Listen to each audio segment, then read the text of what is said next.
Symptoms எல்லாருமே ignore பண்ணக்கூடிய சிம்டம்ஸும் அதுக்கு அசோசியேட்டடாக இருக்கிற டெஃபிஷியன்சியோ டிசீஸோ தான் இன்றைக்கி பார்க்க போகிறோம். ஃபுட்டில் நிறைய சென்சேஷன் இருக்கும், அதை நம்ம நிறைய இடத்துல இக்னோர் பண்ணுவோம். லைக் ஊசி குத்துற மாதிரி, கால் எரியிற மாதிரி, கிச் கிச் ஆகிற மாதிரி, இல்லை சில சமயம் கால் மட்டும் சில்லுன்னு இருக்கும், கை கால் மட்டும் சில்லுன்னு இருக்கும்.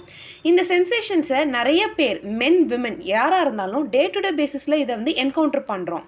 ஆனால் அதுக்கு பின்னாடி இருக்க ரீசன் நம்ம ஐடென்டிஃபை பண்ணலை. அதை தான் நம்ம இன்னைக்கு பார்க்க போகிறோம். 4 சிம்டம்ஸ் தான் நான் இன்னைக்கு எக்ஸ்பிளைன் பண்ணியிருக்கேன். ஊசி குத்துறது, எரியுது, கிச்சு கிச்சு, கோல்டு. ஸோ ஃபஸ்ட்டு வந்து ஊசி குத்துற மாதிரியான ஒரு சென்சேஷன். பாதத்தில் ஊசி குத்துற மாதிரி இருந்ததுன்னா நர்வ் கம்ப்ரெஷன் இல்லை டயபெட்டிக் நியூரோபதியாக தான் இருக்கும். ஃபஸ்ட்டு வந்து டயபெட்டிஸ் தான் main reason.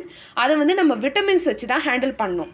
Vitamin B12 and folic ஆசிடை வந்து நியூட்ரிஷனல் சப்ளிமெண்ட்டாக எடுக்கலாம், இல்லை நீங்கள் டயட் மூலியமாகவும் இதை ரீச் பண்ணலாம்.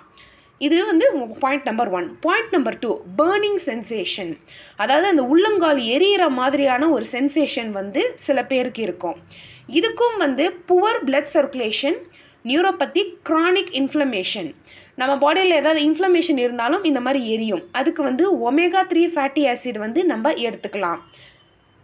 ஃபுட்ஸ் வந்து நமக்கு தெரியும், சால்மன், வால்நட்டு, சியா சீட்ஸ், இதெல்லாம் வந்து இதுக்கு ஹெல்ப் பண்ணும். நெக்ஸ்ட் வந்து ப்ராசஸ்டு ஃபுட்டை குறைச்சிட்டோனாலே இன்ஃப்ளமேஷன் கம்மியாயிட்டா உங்களுக்கு கால் எரிச்சல் இல்லாமல் இருக்கும். 3வது சென்சேஷன் இந்த எறும்பு ஊறுற மாதிரி ஒரு டிங்லிங் சென்சேஷன். இந்த டிங்லிங் சென்சேஷன் டயபெட்டிஸ்லேயும் சில சமயம் வரும்.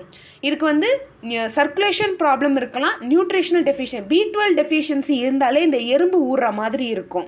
அதை நான் இதில் மென்ஷன் பண்ணலை. மெக்னீசியம், பொட்டாசியம் சப்ளிமெண்ட் எடுத்தால் சரியாயிடும்.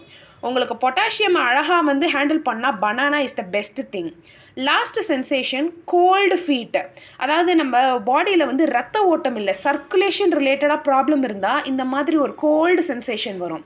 ஹைப்போதைராய்டிசமில் வரும். ரெனால்ட்ஸ் டிசீஸ் வந்து ரேர், ஆனால் பாசிபிலிட்டி இருக்குது. இதுக்கு வந்து food rich in iron and iodine தான் எடுத்துக்கணும்.